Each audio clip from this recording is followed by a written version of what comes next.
అది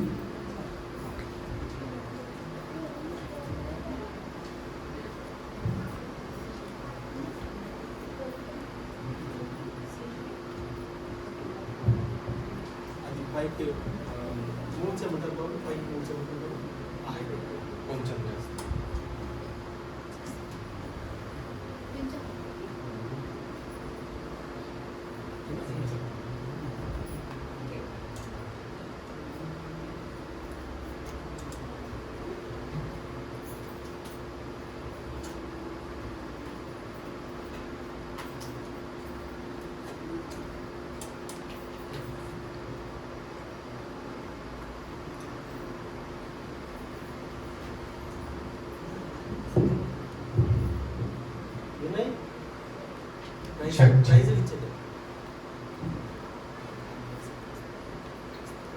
Greetings to all of you in the blessed and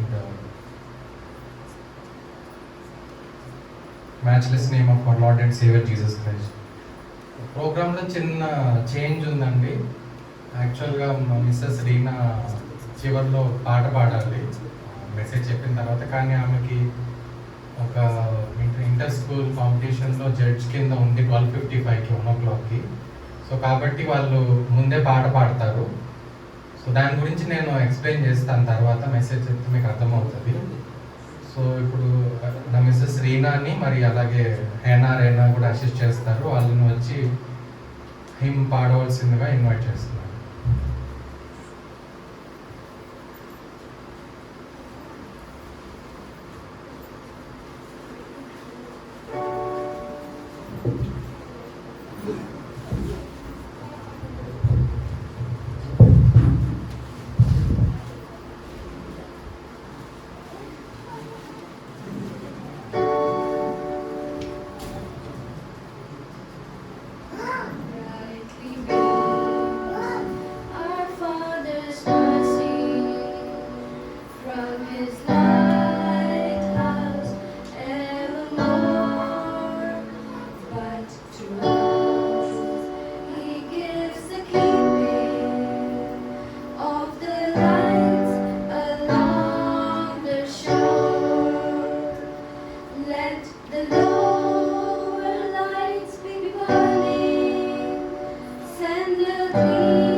Thank you, Reena and Hannah and Rana.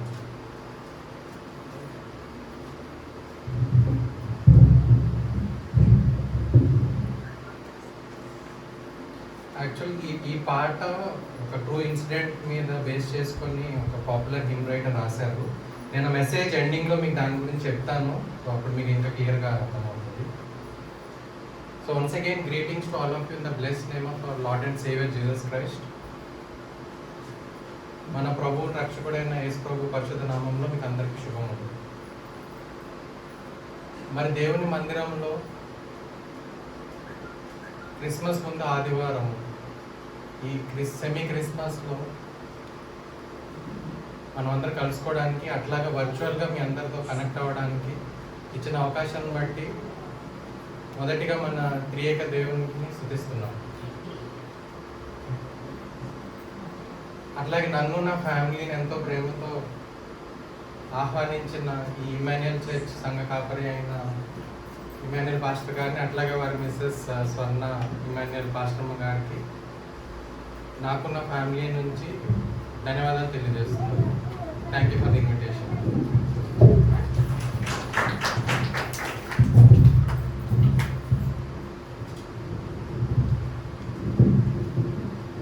మరి Emmanuel church ద్వారా మీరు చేస్తున్న దేవుని సేవను బట్టి నా నుంచి నా ఫ్యామిలీ నుంచి మిమ్మల్ని అభినందించాలనుకుంటున్నాను. I would like to congratulate you and also wish and pray that your church would continue to be a great blessing for many more followers of Jesus Christ, and most importantly to guide them in the right path as per the teachings of Jesus and which is biblical. అలాగే మరి దేవుని సన్నిధికి దేవుని వాక్యం వినాలని ప్రార్థనాపూర్వకంగా సిద్ధపడి వచ్చిన మీ అందరిని బట్టి దేవుణ్ణి కనపరుస్తున్నాను. ఈ ఇమాన్యుయల్ చర్చ్లో మరి ఈరోజు నాకు ఇచ్చిన అవకాశం బట్టి నేను ఒక ప్రాముఖ్యమైన, ఎస్పెషల్లీ క్రైస్తవులకి క్రిస్టియన్స్కి సంబంధించిన ప్రాముఖ్యమైన అంశం గురించి నా తలంపులు కొన్ని పంచుకోవాలని ఇష్టపడుతున్నాను. సో దానికి ముందు మా ఫ్యామిలీ యేసు ప్రభువుని రక్షకునిగా ఎట్లా యాక్సెప్ట్ చేశారో దాని గురించి కొన్ని విషయాలు, కొన్ని ఎక్స్పీరియన్సెస్, మెమరీస్ పంచుకోవాలని ఇష్టపడుతున్నాను. దీనికి మెయిన్ కారణం మరి పాస్టర్ గారే. సో అంతకుముందు ఆయన మీట్ అయినప్పుడు కొన్ని విషయాలు చెప్తున్నప్పుడు మా ముత్తాత గారు ఎట్లాగా మరి దేవునిలోకి నడిపింపబడ్డారని చెప్పినప్పుడు ఆయన చాలా ఇన్స్పైరింగ్గా ఉందని చెప్పారు. సో నేను కూడా మరి దాని గురించి చాలా విషయాలు తెలుసుకోవడానికి ప్రయత్నించినప్పుడు నాకు కూడా చాలా మోటివేటింగ్గా, ఇన్స్పైరింగ్గా అనిపించింది. సో జరిగిన ఈ ట్రూ స్టోరీని చెప్పాలి అని నాకు కూడా అనిపించింది. దేవుడు నడిపింపు కూడా ఉంది, అందుకే మొదటిగా అది చెప్పాలని తలంచుతున్నాను. సో మా లేట్ గ్రాండ్ ఫాదర్, ఆయన పేరు స్వామి గారు, బ్యాప్టిజం ముందు, బ్యాప్టిజం తీసుకున్న తర్వాత శామ్యుయల్ అని పేరు మార్చుకున్నారు. వారు రాజమండ్రి దగ్గరలో ఉన్న గోపాలపురం గ్రామ వాస్తవ్యులు. మరి వారు బాప్టిజం తీసుకోవాలి అని నిర్ణయించుకొని ఫ్యామిలీ తోటి వారి ముగ్గురు కుమారులు, మా తాతగారు రాయా సాల్మన్ గారు యంగెస్ట్ ఆఫ్ దెమ్, అందరికన్నా చిన్నవాళ్ళు. సో వాళ్ళందరూ కుటుంబంతో ఆ కాలంలో మరి వెహికల్స్ ఏమి ఉండేవి కాదు, మహా అయితే సైకిల్ ఉండేవి. సో వారు మరి కాలినడకనే మరి దాదాపు 50 కిలోమీటర్ల కొవ్వూరు వరకు వెళ్ళి అక్కడ ఉన్న మిషనరీ వారి దగ్గర బాప్టిజం తీసుకోవడానికి వెళ్ళినప్పుడు మరి ఇప్పుడైతే ఈజీగా కన్వర్షన్స్ చేస్తున్నామో నాకు తెలియదు, ఎందుకంటే కొన్ని ఇన్సిడెంట్స్ కూడా వింటూ ఉంటాను, సమోసాలు ఇచ్చి బజ్జీలు ఇచ్చి చేస్తున్నారు అంటారు. కానీ ఆ కాలంలో అయితే అట్లా లేదు. సో మిషనరీ వాళ్ళు వెళ్ళినప్పుడు వాళ్ళని ప్రశ్నలు అడిగారు, వారు నిజంగా సిద్ధపడ్డారా, వాళ్ళు ఎందుకు కన్వర్ట్ అవ్వాలనుకుంటున్నారని కొన్ని ప్రశ్నలు అడిగినప్పుడు వాళ్ళు సాటిస్ఫై అవ్వలేదు. మిషనరీ వాళ్ళు అవ్వకపోతే వారిని మరి వెనక్కి పంపించేశారు. వాళ్ళు మరి దేవుల్లో బలపడి మళ్ళీ కాలినడకన కొవ్వూరు దాకా మళ్ళీ వచ్చారు. వచ్చినప్పుడు ఈసారి మళ్ళీ వాళ్ళు అడిగినప్పుడు ప్రశ్నలు వాళ్ళు సాటిస్ఫై అయ్యారు. మిషనరీ వాళ్ళు అయ్యి వాళ్ళని బ్యాప్టైజ్ చేశారు. సో మొత్తం కుటుంబం అంతా ఇంక్లూడింగ్ మా తాతగారు దేవుని రక్షకంగా నమ్ముకున్నారు. అప్పుడు మళ్ళీ వాళ్ళ గ్రామానికి వచ్చినప్పుడు ఈ లోపల వీళ్ళు దేవుని నమ్ముకున్నారు అన్న వార్త ఊరంతా మరి తెలిసింది. తెలిసినప్పుడు వాళ్ళు ఒక రకంగా మరి బహిష్కరించారు, బాయ్కాట్ చేశారు. అప్పుడు వాళ్ళకి మరి ఏ పని లేక, మరి చేసేది లేక, మరి కట్టుబట్టలతోటి వారు అక్కడి నుంచి వలస వెళ్ళారు. అక్కడి నుంచి ధవళేశ్వరం దగ్గరికి వెళ్ళారు. అక్కడ ఆ టైంలో sir Arthur Cotton Dhavaleswaram barrage నిర్మిస్తూ ఉన్నారు. సో దాన్ని ఇప్పుడు sir Arthur Cotton Dhavaleswaram barrage అని రీనేమ్ చేశారు. సో అక్కడ మరి మా ముత్తాత గారికి, శామ్యూల్ గారికి అక్కడ పని దొరికింది. అక్కడ మెల్లగా స్థిరపడ్డారు. తర్వాత మా తాతయ్య గారు సాల్మన్ గారు మరి పెద్దాపురంలోని మిషనరీ స్కూల్లో అక్కడ విద్యాభ్యాసం చేశారు. సో ఆ టైంలోనే మరి దేవుని కృప వలన మ్యాథమెటిక్స్లో మరి జెమ్ అని అందరు చెప్తా ఉండేవాళ్ళు. ఆ టైంలోనే మరి సెట్ 100/100 సాధించారు. ఆ తర్వాత మా తాతయ్య మరి ఎక్సైజ్ అండ్ ప్రొహిబిషన్ డిపార్ట్మెంట్లో ఇన్స్పెక్టర్ కింద చేసి రాజమండ్రి చుట్టుపక్కల పనిచేసి రాజమండ్రిలో స్థిరపడ్డారు. మా నాన్నగారు, ఆయన పేరు రాయ కృపా హేమకుమార్ గారు. సో ఆయన బిఎస్ఎన్ఎల్లో డిప్యూటీ జనరల్ మేనేజర్ చేసి రిటైర్ అయ్యారు ఇప్పుడు. సో ఆయన కూడా దేవుని దయ వల్ల మరి మ్యాథమెటిక్స్లో సిమిలర్ టాలెంట్తో బ్లెస్ చేయబడ్డారు. ఆయనకు కూడా ఇప్పుడు మ్యాథ్స్లో 100/100 ఉన్నాయి. ఇదంతా కేవలం దేవుని కృప, నడిపింపు. So in a way I can say I'm happy and proud to be part of this family which is 4th generation now, and my children, my kid Benita, and the next generation or 5th generation. So నేను ఇది చెప్పినప్పుడు గర్వపడుతున్నాను, I'm proud అని ఎందుకు చెప్తున్నానంటే, అప్పుడు మా ముత్తాత గారు చేసిన సాక్రిఫైస్, చూపించిన కరేజ్, దేవుడి మీద పెట్టిన ఫెయిత్, ట్రస్ట్, ఆ దృష్టిలో పెట్టుకొని చెప్తున్నాను. మరి నా వరకు వస్తే మరి మేము 4th generation అని చెప్తున్నాను, మరి 5th generation బ్రింగప్ చేస్తున్నాము. So I feel it's more of a responsibility and duty. So I always try to question myself, am I on the right path? మరి యేసు ప్రభు చెప్పిన సరైన మార్గంలో మరి మనం నడుచుకుంటున్నామా, మరి బైబిల్ ప్రకారంగా ఉంటున్నామా అని ఎప్పుడు నేను ప్రశ్నించుకుంటూ ఉంటాను. సో ఈరోజు మరి నేను ఇందాక చెప్పినట్టు ఒక ప్రాముఖ్యమైన విషయం, క్రైస్తవులు, క్రిస్టియన్స్కి సంబంధించిన ప్రాముఖ్యమైన విషయం గురించి మాట్లాడతానన్నాను.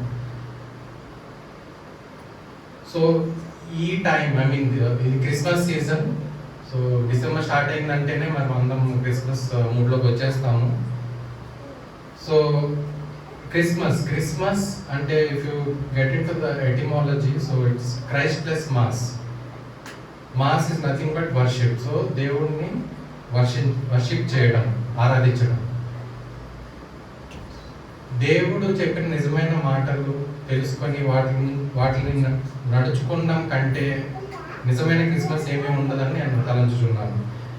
సో మన క్రైస్తవులు క్రిస్టియన్స్ అని చెప్పుకునే మనము క్రిస్మస్ సెలబ్రేట్ చేసుకోబోతున్నాము. మరి నిజంగా దేవుడు చెప్పిన మాటల ప్రకారం నడుచుకుంటున్నామా లేదా అని కొన్ని తలంపులు పంచుకోవాలని ఇష్టపడుతున్నాను. సో మొట్టమొదటిగా మనం క్రిస్టియన్ అన్న వర్డ్ చూసినప్పుడు స్క్రిప్చర్స్, లేఖనాల్లో మనం కొత్త నిబంధనలో దీన్ని 3 చోట్ల చూడొచ్చు. మొట్టమొదటిది అపోస్తుల కార్యము 11వ అధ్యాయము 26వ వచనము, యాక్ట్స్ 11:26.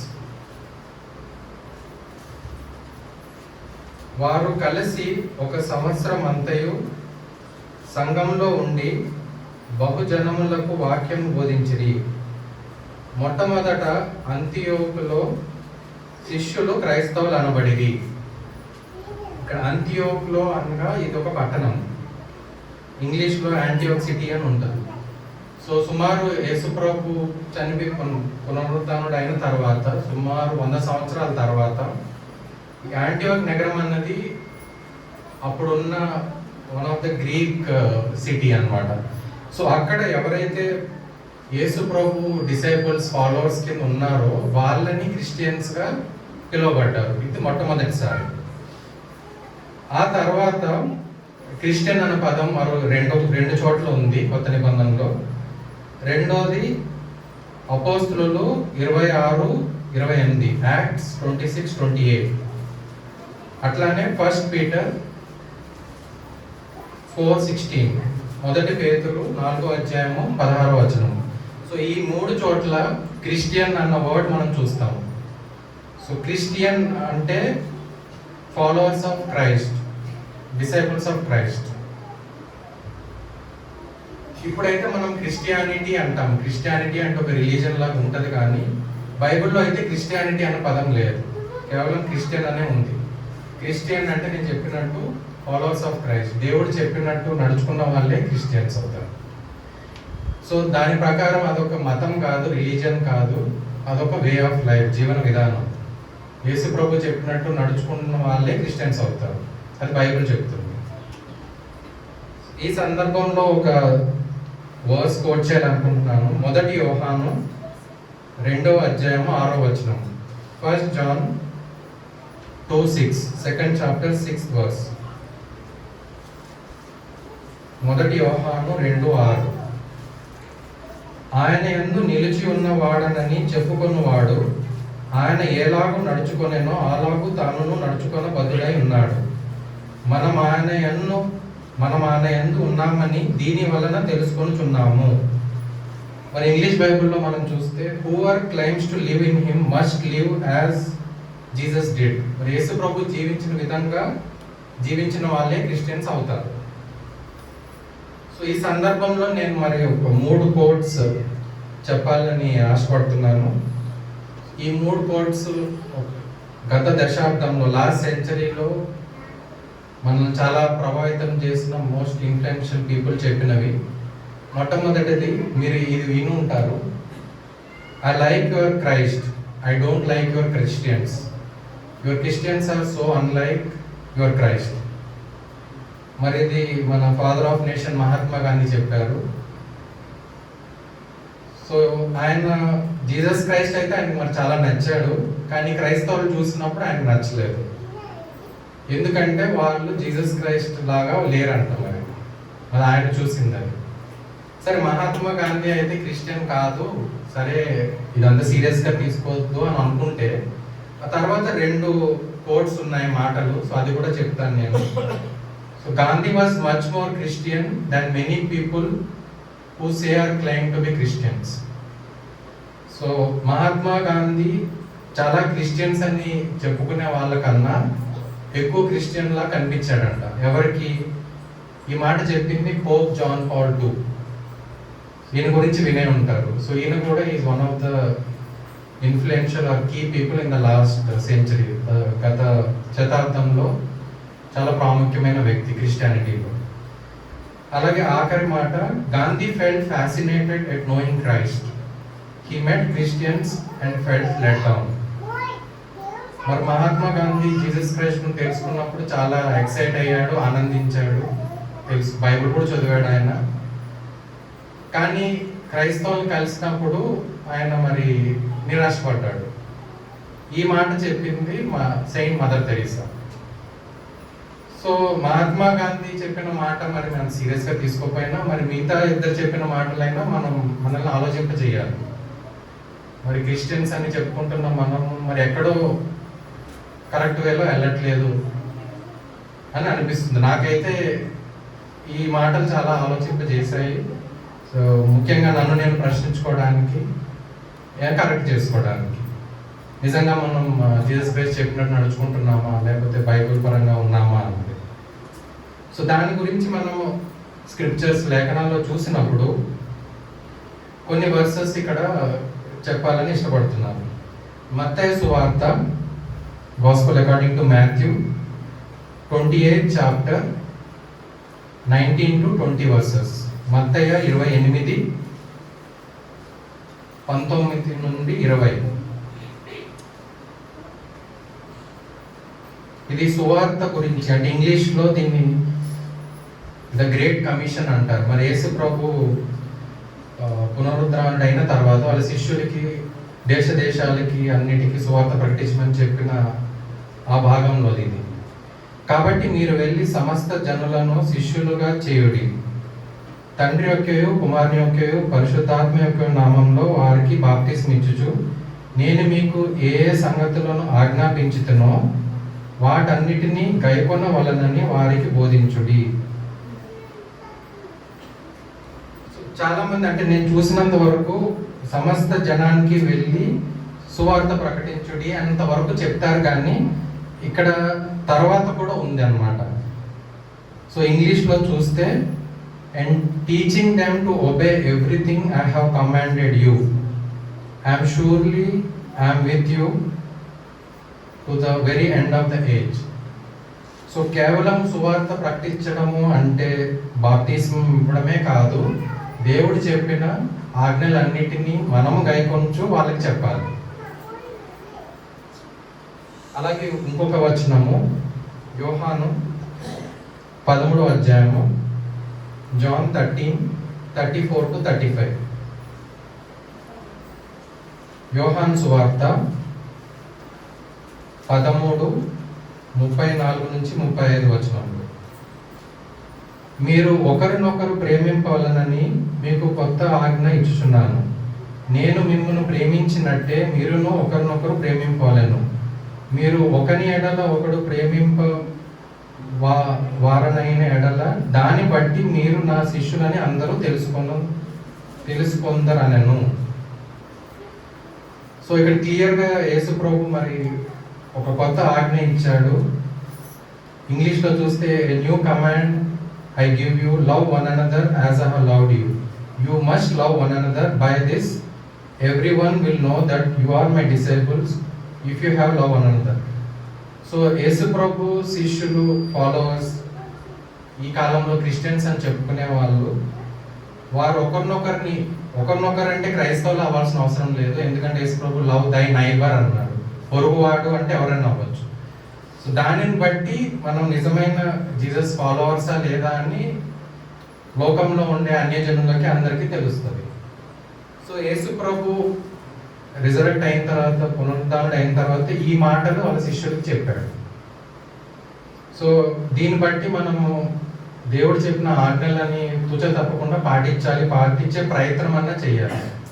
ఎందుకంటే యేసు ప్రభులా అవడం అంటే అది ఒక రోజులోనో నెలలోనో సంవత్సరంలో అయ్యే పని కాదు. It's a lifelong process, but we should make sure we are in the right direction.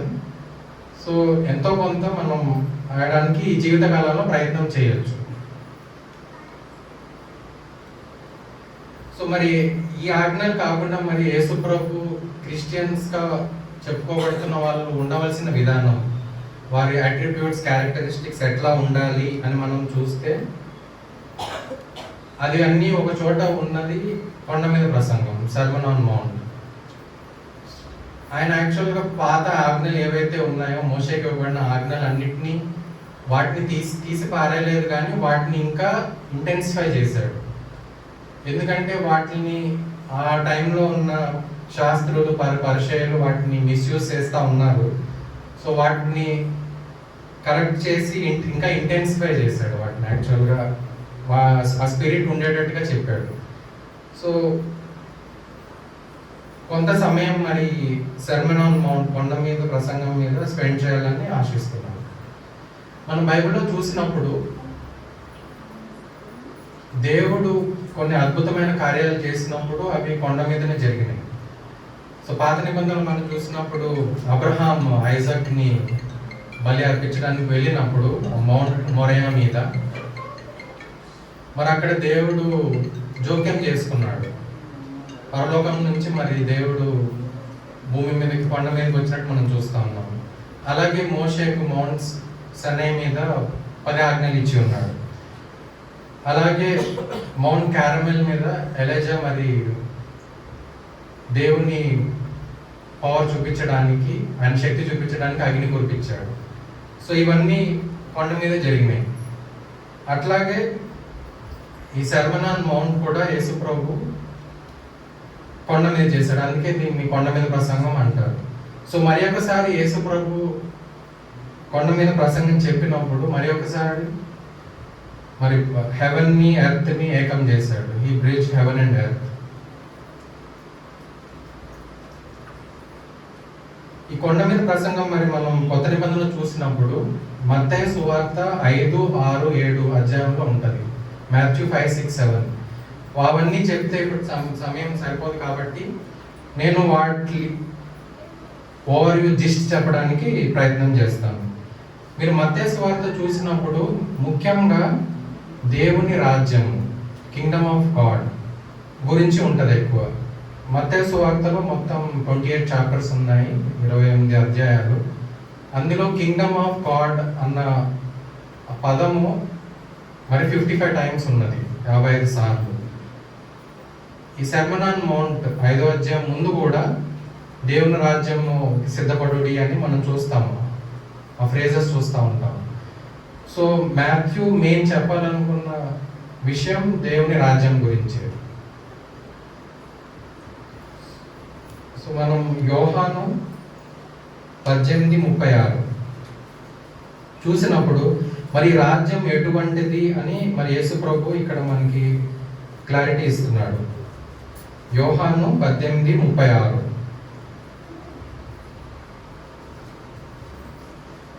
యేసు నా రాజ్యము ఈ లోక సంబంధమైనది కాదు.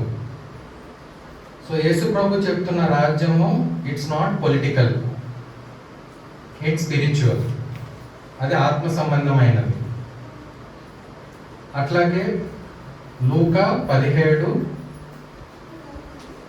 లూక్ 17, 20-21, 20-21, లూకా 17, 20-21. దేవుని రాజ్యం ఎప్పుడు వచ్చునని పరిసయ్యులు ఆయన అడిగినప్పుడు, యేసు ప్రభుని అడిగినప్పుడు, ఆయన దేవుని రాజ్యము ప్రత్యక్షంగా రాదు, ఎందుకనగా ఇదిగో దేవుని రాజ్యము మీ మధ్యనే ఉన్నది కనుక, ఇదిగో ఇక్కడనని అదిగో అక్కడనని చెప్ప వీలు పడదని వారికి ఉత్తరం ఇచ్చాను. మరి యేసు ప్రభు అక్కడ ఉండదు ఇక్కడ ఉండదు, అది మీలోనే ఉంది అంటే అది మన హృదయాలలో ఉంది. మన హృదయాలలో ఎట్లా ఉంటుంది అంటే మనం యేసు ప్రభు సమస్త అధికారానికి మనము ఒప్పుకున్నప్పుడు, అది అలో చేసినప్పుడు, Jesus is the king of our heart, అప్పుడు అది సాధ్యపడుతుంది. యేసు ప్రభు మరి మన కింగ్ ఆఫ్ హార్ట్ అయినప్పుడు, ఆయన మన హృదయాన్ని రూల్ చేస్తున్నప్పుడు మరి మనం ఆలోచించే విధానం, మనం చేసే పనులు వేరేగా ఉంటాయి. ఎందుకంటే అది యేసు ప్రభు ద్వారా నడిపింపబడతాయి కాబట్టి. ఈ సెర్మన్ ఆన్ మౌంట్ కొండ మీద ప్రసంగంలో ఇక్కడ మనము చూస్తే బ్లెస్డ్ అని ఒక వర్డ్ కనిపిస్తుంది ఇంగ్లీష్ బైబిల్లో. వీటిని ఇంగ్లీష్లో బియాటిట్యూడ్స్ అంటారు. బియాటిట్యూడ్స్ అంటే to be blessed, prosperous or abundant, statement of imparting blessing. అంటే మీరు చూస్తే బ్లెస్డ్ని ఒక రకంగా హ్యాపీ అని కూడా అనుకోవచ్చు. సో మత్తయి సువార్త 5వ అధ్యాయము 7వ వచనము, Matthew 5:7 blessed are the merciful for they shall obtain mercy, కనికరం గలవారు ధన్యులు, వారు కనికరం పొందుదురు. మత్తయి 5:8 హృదయశుద్ధి కలవారు ధన్యులు, వారు దేవుని చూచెదరు. మాథ్యూ 5:9 మత్తయి 5:9 సమాధాన పరచువారు ధన్యులు, వారు దేవుని కుమారులు అనబడుదురు. సో ఇంగ్లీష్లో మనం చూస్తే meek, righteousness, merciful and peacemakers అని కనిపిస్తాయి. సో యేసు ప్రభు ఈ మాటలు ఎందుకు చెప్తున్నాడంటే, అప్పుడు దాకా ఈ శాస్త్రులు, పరిసయ్యులు వారు మరి మోషే ధర్మశాస్త్ర ప్రకారం చాలా విధేయంగా ఉన్నారు, కానీ వారి ప్రవర్తనలో, వారి ఆలోచనలో అయితే మరి అది కనిపించట్లేదు, రిఫ్లెక్ట్ అవ్వట్లేదు. అవి చెప్పడానికే మరి యేసు ప్రభు వీటిని మళ్ళీ చెప్పి కేవలం వాటిని ఆజ్ఞల కింద పాటించడమే కాకుండా మనము మన విధానంలో, జీవన విధానంలో అది కనిపించాలి. So we have to become like that అని చెప్పడానికి ప్రయత్నం చేశాడు యేసు ప్రభు. సో ఒకసారి నేను క్విక్గా సమ్మరైజ్ చేస్తాను. సో దేవుని రాజ్యం అన్నది అది పొలిటికల్ కాదు, స్పిరిచువల్. అది మన హృదయాలలో ఉంటుంది. అది మనం దేవుడు చెప్పిన ఆజ్ఞలు గైకొనడం వల్ల జరుగుతుంది, ఈ భూమి మీద జరుగుతుంది. తర్వాత యేసు ప్రభు రెండో రాకడ వచ్చినప్పుడు ఆయన తండ్రికి అప్పచెప్తాను అన్నాడు. కానీ ఇక్కడ ఉన్నప్పుడు అది మన హృదయాలలో నెరవేరుతుంది, దేవుడు చెప్పినట్టు నడుచుకోవడం వల్ల. ఈ మాటలు చెప్పిన తర్వాత మత్తయి 5:13-16లో ఇక్కడ మరి యేసు ప్రభు మనల్ని సాల్ట్ అండ్ లైట్, ఉప్పు వెలుగులాగా ఉండమని చెప్తాడు లోకానికి. మత్తయి 5:13-16 మీరు లోకమునకు ఉప్పై ఉన్నారు. ఉప్పు నిస్సారం అయితే అది దేని వలన సారం పొందును? అది బయట పారవేయబడి మనుషుల చేత త్రొక్కబడుటకే కానీ మరి దేనికి పనికిరాదు. అలాగే మీరు లోకమునకు వెలుగై ఉన్నారు. కొండ మీద నుండి పట్టణము మరుగై నుండి నేరడు. మనుష్యుడు దీపము వెలిగించి కొంచెం కింద పెట్టరు కానీ అది ఇంట నుండి వారందరికీ వెలిగించుటకై దీపస్తంభము మీదనే పెట్టుదురు. సో మరి ఈ వాక్యం చదివినప్పుడు మరి యేసు ప్రభు క్రైస్తవులు అనబడే మనము, ఆయన డిసైపుల్స్ అనే మనల్ని లోకానికి ఉప్పులాగా, సాల్ట్ అండ్ లైట్ లాగా ఉండమన్నారు. సో లైట్ అంటే మరి నాకు కొంతవరకు అర్థమైంది, కానీ ఎందుకంటే మనం బైబిల్లో చూసినప్పుడు light resembles God and darkness resembles evil, bad. అదైతే కొంతవరకు అర్థమైంది, కానీ మరి సాల్ట్తో ఎందుకు పోల్చారో మరి నాకు మొదటైతే అర్థం కాలేదు. సో దీని గురించి మరి కొంచెం స్టడీ చేసినప్పుడు మరి కొన్ని విషయాలు నాకు దేవుడు నడిపించడం వల్ల తెలుసుకోగలిగాను. సో ఇప్పుడైతే మరి సాల్ట్కి సిగ్నిఫికెన్స్ ఉంది, కానీ పురాతన కాలంలో సాల్ట్కి చాలా సిగ్నిఫికెన్స్ ఉంది. ఇప్పుడైతే మన ఇంట్లో అన్ని ఫ్రిడ్జ్లు ఉన్నాయి కాబట్టి, రెఫ్రిజిరేటర్స్ ఉన్నాయి కాబట్టి అక్కడ పెడతాం, కానీ పురాతన కాలంలో ఫ్రిడ్జ్లు, ఎలక్ట్రిసిటీ లేవు. సో ఆ టైంలో ఉప్పుని, సాల్ట్ని ప్రిజర్వేటివ్ కింద వాడేవారు. ఎస్పెషల్లీ చేపలు, మీట్ వీటిని ప్రిజర్వ్ చేయడానికి ఉప్పు పెట్టి వాడేవాళ్ళు అనమాట. సో ఆ టైంలో చాలా ప్రాముఖ్యత ఉంది. సో ఇన్ఫ్యాక్ట్ ఆ టైంలో రోమన్ సోల్జర్స్, రోమన్ ఎంపైర్ ఉండేది యేసు ప్రభు ఉన్న కాలంలో కూడా, వాళ్ళకి జీతం కూడా ఉప్పు ఇచ్చేవాళ్ళు. సో ఉప్పుకి అంత ప్రాధాన్యత ఉన్నది. సో ఇప్పుడు మీరు ఇంగ్లీష్లో వాడే వర్డ్ శాలరీ, సో అది కూడా ఉప్పు నుంచే వచ్చింది. ఫస్ట్ లాటిన్ వర్డ్ SAL, సాల్, దాని నుంచి ఫ్రెంచ్లో కూడా శాలరీ అని వచ్చింది, దాని నుంచి శాలరీ అని వచ్చింది.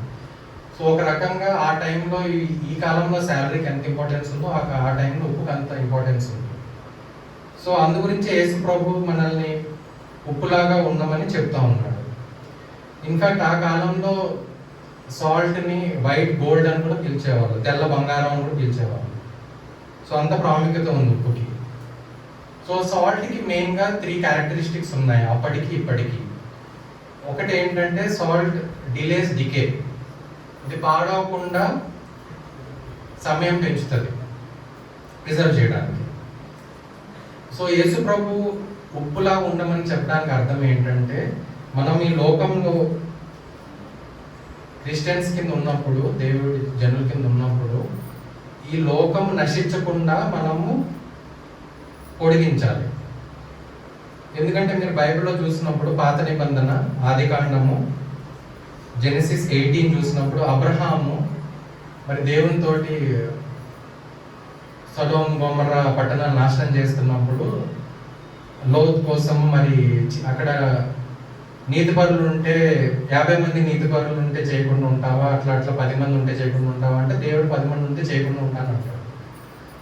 సో ఇక్కడ నేను చెప్పదలుచుకుంది ఏంటంటే, బైబిల్లో నీతిపరులు చూసి దేవుడు లోకాన్ని నశించకుండా ఉన్నాడు.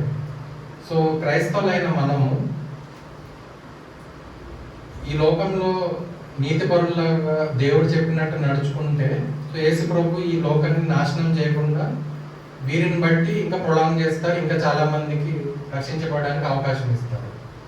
So first characteristic is salt delays decay, నశించకుండా అది ప్రొలాంగ్ చేస్తుంది. రెండవది సాల్ట్ ఎన్హాన్సెస్ ఫ్లేవర్. మరి మీ ఇంట్లో వంట చేసిన తర్వాత ఉపయోగపోతే మరి అసలు అది రుచి పచ్చి లేకుండా ఉంటుంది. సో చేస్తేనే అందులో ఫ్లేవర్ వస్తుంది. సో మనం ఇక్కడ నడుచుకునే జీవన విధానం బట్టి వేరే వారికి జీవితం పట్ల మరి ఫ్లేవర్ ఎన్హాన్స్ చేసే విధంగా మనం ఉండాలి, నడుచుకోవాలి. వారితో మనం ఇంటరాక్ట్ అయ్యే విధానం, వారికి చూపించే మార్గాలు మంచి చెప్పడం వల్ల మరి దాన్ని పెంపొందించాలి. సో అది రెండవది, సాల్ట్ ఎన్హాన్సెస్ ఫ్లేవర్. మూడవది, సాల్ట్ కాజెస్ థర్స్ట్. ఇది సింపుల్గా మీకు ఎక్స్ప్లెయిన్ చేయాలంటే మరి మన లోకంలో 70% వాటరే ఉంది, మనకు అదే తెలుసు. ఎర్త్లో 70% ఉన్నప్పటికీ మనం తాగదగ్గ ప్యూర్ వాటర్ 2% ఉంది, రివర్స్లో వీటిలో ఉన్నది. సో 98% అంతా సీ వాటర్, కానీ అది మనం తాగలేము. తాగితే ఏమవుతుందని మీరు ఆలోచిస్తే మీకు ఈ దాహం ఎప్పటికీ తీరదు. ఎందుకంటే మీ బాడీలో సెల్స్లో సాల్ట్ ఉంటుంది. మీరు తాగేది తక్కువ ఉంటేనే అది సెల్స్లోకి వెళ్తుంది. మీరు ఎక్కువ తాగితే అది బయటకు వచ్చేసి ఇంకా దాహం ఎప్పటికీ తీరదు అనమాట. యాక్చువల్గా చాలా డిహైడ్రేట్ అయిపోతారు ఎంత తాగినప్పటికీ. సో సాల్ట్కి దప్పిక, థర్స్ట్ పుట్టించే ఒక క్వాలిటీ ఉంది. సో యేసు ప్రభు మనల్ని ఉప్పులాగా ఉండమనడానికి అర్థం ఏంటంటే ఈ లోకానికి దప్పిక పుట్టించాలి. అంటే మనము మన జీవితంలో జరిగిన విషయాలను బట్టి, మనం అనుకున్న సంఘటన జరిగిన బట్టి మనం ఎట్లా రిసీవ్ చేసుకుంటాము, ఎట్లా ఉంటాము అన్న దాన్ని బట్టి వాళ్ళకి క్యూరియాసిటీ కలగాలి. వీరెందుకు అప్సెట్ అవ్వట్లేదు, వీరెందుకు ఇలాగా శాంతిగా ఉన్నారు, సంతోషంగా ఉన్నారు అని వచ్చినప్పుడు అది మనకు ఒక ఆపర్చునిటీ ఇస్తుంది దేవుని గురించి చెప్పడానికి. సో లోకానికి ఉప్పై ఉండడం అర్థానికి యేసు ప్రభు ఈ సాల్ట్ క్వాలిటీస్ మన జీవితంలో అలవర్చుకోవాలని చెప్తున్నారు. అట్లాగే లైట్, వెలుగు గురించి ఇక్కడ చూసినప్పుడు లైట్ని మనం చూడగలము, వెలుతురుని. సో మనం లైట్ డెఫినిషన్ చూసినప్పుడు light is visible electromagnetic radiation. ఎవరైతే స్కూల్లో ఫిజిక్స్ లైట్ గురించి చదువుకున్నారో లైట్ డెఫినేషన్ ఏముంటుందంటే విజిబుల్ ఎలక్ట్రోమాగ్నెటిక్ రేడియేషన్. వేరే ఎలక్ట్రోమాగ్నెటిక్ రేడియేషన్స్ కూడా ఉన్నాయి, కానీ మన కళ్ళకి కనిపించవు అవి. ఇప్పుడు మన మొబైల్ ఫోన్స్ పనిచేస్తున్నాయి, రేడియో పనిచేస్తున్నాయి, ఇవన్నీ కూడా ఎలక్ట్రోమాగ్నెటిక్ రేడియేషన్, RF. కానీ అది మనం చూడలేము. వెలుగును మనం చూడగలము. సో మొదటి క్వాలిటీ లైట్ ఉన్నది, వెలుగుని చూడగలము, లైట్ ఈస్ విజిబుల్. రెండో క్వాలిటీ ఏంటంటే లైట్ ఎక్స్పోజెస్ డార్క్నెస్, చీకటిని పోగొట్టి వెలుగు నింపుతుంది. అది జీవితంలో అవ్వచ్చు, లోకంలో అవ్వచ్చు, ఏదైనా సరే. సో మనం లైట్ కింద ఉండాలి అనడానికి అర్థము దేవుడు మన జీవన విధానం వారికి కనిపించాలి. సో సాల్ట్ కూడా అది టచ్ అవ్వకపోతే, ఇంటరాక్ట్ అవ్వకపోతే దాని బెనిఫిట్ తెలియదు. సో మనం ఈ లోకంలో ఇంటరాక్ట్ అవుతూ ఉప్పులాగా లైట్ కూడా పడకపోతే దాని వెలుతురు తెలియదు, దాని ఎఫెక్ట్ తెలియదు. సో రెండిటి వలన దేవుడు చెప్పినట్టు నడుచుకోవాలి అని ఆయన అర్థం ఇక్కడ. సో ఫైనల్గా నేను ఒక విషయం చెప్పి కంక్లూడ్ చేయాలనుకుంటున్నాను. సో ఇందాక నేను చెప్పినట్టు మిస్సెస్ రీనా హేనా పాడినట్టు ఆ పాట యాక్చువల్గా చివరిలో రావాలి నేను చెప్పిన తర్వాత, కానీ అది ఒక మీటింగ్ ఉండడం వల్ల ముందరే పాడారు. ఇది యాక్చువల్గా నేను చెప్పినట్టు ట్రూ స్టోరీ మీద జరిగింది. సో ఇది యుఎస్లో 1869 1869లో జరిగింది. It was a very stormy night. So భయంకరమైన తుఫాను రాత్రి అది. సో ఇది క్లీవ్లాండ్ దగ్గరలో జరిగింది, యుఎస్లో. అక్కడ తుఫాన్లో చిక్కుకుపోయిన ఒక షిప్ ఉంది. సో వాళ్ళు ఆ తుఫాన్లో ఉన్నప్పుడు అక్కడ నుంచి నియరెస్ట్గా ఎక్కడ మనం దీన్ని డాక్ చేయగలము అని చూస్తూ ఉన్నప్పుడు వాళ్ళు ఒక క్లీవ్లాండ్ హార్బర్ దగ్గర ఉన్నారని తెలుసుకున్నారు. అక్కడ మీరు చూస్తూ ఉంటే లైట్ హౌస్ ఉంటుంది జనరల్గా. సో వాళ్ళ లైట్ హౌస్ని చూశారు, కానీ ఆ రోజు చాలా తుఫాన్ భయంకరంగా ఉంది. సో వేవ్స్ మౌంటైన్ అంత ఎత్తులో ఉంటున్నాయి, చిమ్మ చీకటి, ఒక నక్షత్రం కూడా కనిపించట్లేదు. సో అలాంటి టైంలో మరి వీళ్ళు ఆ కెప్టెన్ ఆఫ్ ద షిప్ చూసి దీన్ని డాక్ చేయాలి అని చూస్తున్నప్పుడు వాళ్ళకి లైట్ హౌస్ కనిపించింది. కానీ ఓన్లీ లైట్ హౌసే కాదు, ఆ హార్బర్కి ఒక ప్రత్యేకత ఉంది. అక్కడ అంతా చాలా రాకీ మౌంటైన్స్ ఉంటాయి అన్నమాట. సో అక్కడ వెళ్ళడానికి ఒక నేరో ప్యాసేజ్ ఉంటుంది, ఒక దారి ఉంటుంది. సో ఆ కొండల రాళ్ళ మధ్యలో ఆ దారిలో నుంచే వెళ్ళాలి. ఆ రోజు ఆ వెళ్ళడానికి అక్కడ లైట్స్ ఉంటాయి అన్నమాట. మీరు ఒకవేళ ఫ్లైట్లో ఎప్పుడైనా ల్యాండ్ అయినప్పుడు ఏదైనా చూస్తూ ఉంటే రాత్రి లైట్స్ ఉంటాయి ఇట్లా గైడ్ చేయడానికి పైలట్. చీకట్టుకున్నా సరే లైట్ని బట్టి వాళ్ళు అలైన్ చేసుకొని ల్యాండ్ చేస్తారు. ఆ షిప్ కూడా లైట్ హౌస్ కనిపిస్తుంది, కానీ ఎలా వెళ్ళాలి అన్న దారి మాత్రం కనిపించదు. సో ఆ లైట్స్ గైడ్ చేయాలన్నమాట. సో ఆ రోజు వాళ్ళ దురదృష్టవశాత్తు ఆ కింద లైట్స్ లేవన్నమాట, లోయర్ లైట్స్ లేనప్పుడు మరి కెప్టెన్ నావిగేటర్ పైలట్తో చెప్పినప్పుడు మరి లేవు, మరి ఏం చేద్దామంటే మనం చేయాల్సిందే, ల్యాండ్ చేయాల్సిందే, లేకపోతే మనం ఈ రాత్రి మనం సేవ్ అవ్వలేము అని చెప్పాడు. చెప్పినప్పుడు అట్లాగే మరి కెప్టెన్ నిర్ణయం తీసుకొని సైలర్స్ అందరితోటి డాక్ చేయాలని నిర్ణయం తీసుకొని లైట్ హౌస్ని అలైన్ చేసుకొని మరి లైట్ లేకుండానే మరి షిప్ని డాక్ చేసే ప్రయత్నం చేశారు. కానీ వాళ్ళు చేయలేకపోయారు, సక్సెస్ఫుల్ అవ్వలేరు. Many lifes are lost at that time. చాలా మంది ప్రాణాలు పోయినాయి. నెక్స్ట్ రోజు న్యూస్ పేపర్లో దీని గురించి ఒక ఆర్టికల్ వచ్చింది. మరి ఎవరైతే ఆ లైట్స్ వెలిగించవలసిన ఉద్యోగి ఉన్నాడో అతని దగ్గరికి వెళ్ళి మీరు ఎందుకు వెలిగించలేదని అడిగినప్పుడు ఆయన చెప్పిన సమాధానం ఏంటంటే, ఎప్పుడు దీన్ని ఎవరు వాడలేదు, అందుకే ఇప్పుడు వాడరనుకున్నాను, అందుకే నేను దీపాల్లో ఆయిల్ పోయలేదు, వెలిగించలేదు అని చెప్పారు. అతను పోసి ఉంటే వాళ్ళు సేవ్ అయ్యేవాళ్ళు ఆ రోజు రాత్రి. సో ఇది ఎందుకు చెప్తున్నానంటే, light house resembles God. So ఆయన వెలుగై ఉన్నాడు. సో మన క్రిస్మస్ అప్పుడు మత్తయి సువార్త 2వ అధ్యాయం చదివినట్టు దేవుడు పుట్టినప్పుడు నక్షత్రం వచ్చింది. సో ఆ వెలుతురు ఆల్రెడీ ఉన్నది, దేవుడు వెలుతురు, ఆ పెద్ద లైట్ హౌస్ బీకన్ ఆల్రెడీ ఉన్నది. ఆ చిన్న లైట్స్ ఏవైతే ఉన్నారో గైడింగ్ లైట్స్, అది మనం ఈ లోకానికి. సో ఎవరైతే బాధల్లో లేకపోతే తుఫాన్లో బాధల్లో చిక్కుకున్నారో వాళ్ళని దేవుడి దగ్గర నడిపించవలసిన బాధ్యత మనది. సో యేసు ప్రభు లైట్స్గా ఉండాలి అని చెప్పిన దానికి ఈ స్టోరీతో రిలేట్ చేస్తే బాగుంటుంది అనిపించింది, అందుకే చెప్పాను. సో ఈ స్టోరీ మరి తర్వాత ఫిలిప్ బి బ్లిస్ అనే ఒక ఆయన ఫేమస్ హిమ్ రైటర్. ఈ స్టోరీ విన్నప్పుడు ఆయన చాలా ఇన్స్పైర్ అయ్యాడు. True story. ఆయన ఇంతకుముందు స్టార్టింగ్లో పాడిన పాటే అది. సో ఆయన పాట రాశాడు. సో ఆ హిమ్కి అంతా సిగ్నిఫికెన్స్ ఉందన్నమాట. ఒకసారి మళ్ళీ నేను ఆ హిమ్ చదువుతాను, అప్పుడు మీకు ఇంకా రిలేట్ చేసుకోవచ్చు. Brightly beams our Father's mercy from His lighthouse evermore. But to us He gives us the keeping of the lights along the shore. Dark the night of sun has settled, loud the angry billows roar. Eager eyes are watching, longing for the lights along the shore. Trim your feeble lamp, my brother, some poor sailor tempest tossed, trying now to make the harbor in the darkness may be lost. Let the lower lights be burning, send a gleam across the wave. Some poor fainting struggling seaman, you may rescue, you may save.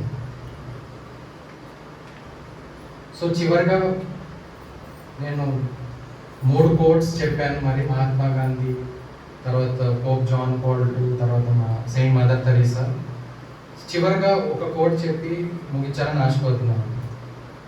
If Christians would live according to the teachings of the Christ as found in the Bible, all of India, if not world, would be Christians. ఇది Mahatma Gandhi coat చేశాడు. So Christians అని చెప్పుకునే మనము, includes మీ, నేను కూడా include అవుతాను. నిజంగా యేసు ప్రభు చెప్పిన టీచింగ్స్ ప్రకారం నడుచుకోగలిగితే బైబిల్లో చెప్పినట్టు ఇండియానే కాదు మొత్తం ప్రపంచం కూడా క్రిస్టియన్స్ కింద మారిపోతారు. సో అది నిజమైన సువార్త మన పాటించే జీవన విధానంలో ఉంటుంది, మన లైఫ్ స్టైల్లో ఉంటుంది. సో యేసు ప్రభు కూడా అదే చెప్పాడు. సో ఫైనల్గా ఒక బైబుల్ వర్స్ని కోట్ చేయాలనుకుంటున్నాను. ఫిలిప్పీన్స్ 2:15. ఫిలిప్పీలకు రాసిన పత్రిక 2వ అధ్యాయము 14-15. ఇంగ్లీష్లో అయితే ఓన్లీ 15 ఉంటుంది.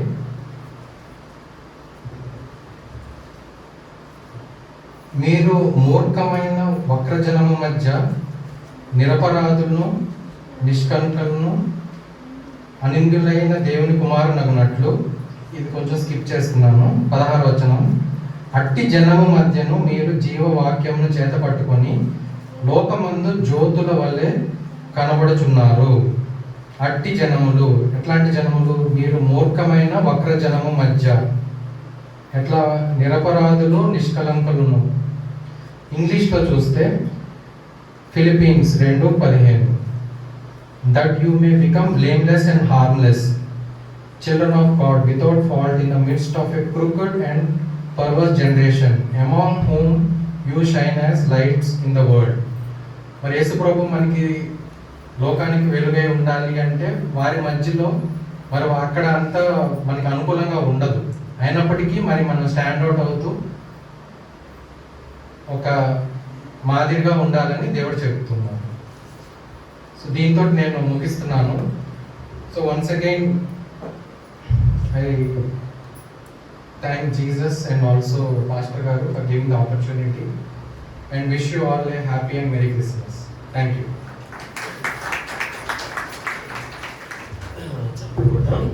చాలా మంచి క్రైస్తవులు ఎలా ఉండాలి అనే మాట చెప్పారు. ఈ సమయంలో ప్రార్థన ఉన్నటువంటి నక్షత్రం తీసుకుందాం. ఇది అయిపోయిన తర్వాత మన పిల్లల కార్యక్రమాలు ఉంటాయి. పిల్లల కార్యక్రమాలు అంటే చాలా పెద్దవి కాదు, 3 పాటలు, ఓన్లీ 3 సాంగ్స్ అంతే. అదైన తర్వాత మనకి భోజనాలు ఉంటాయి. కళ్ళు మూసుకుందాం. రొట్టె ద్రాక్షరసం దాస్ గారు ముందుకు వస్తారు.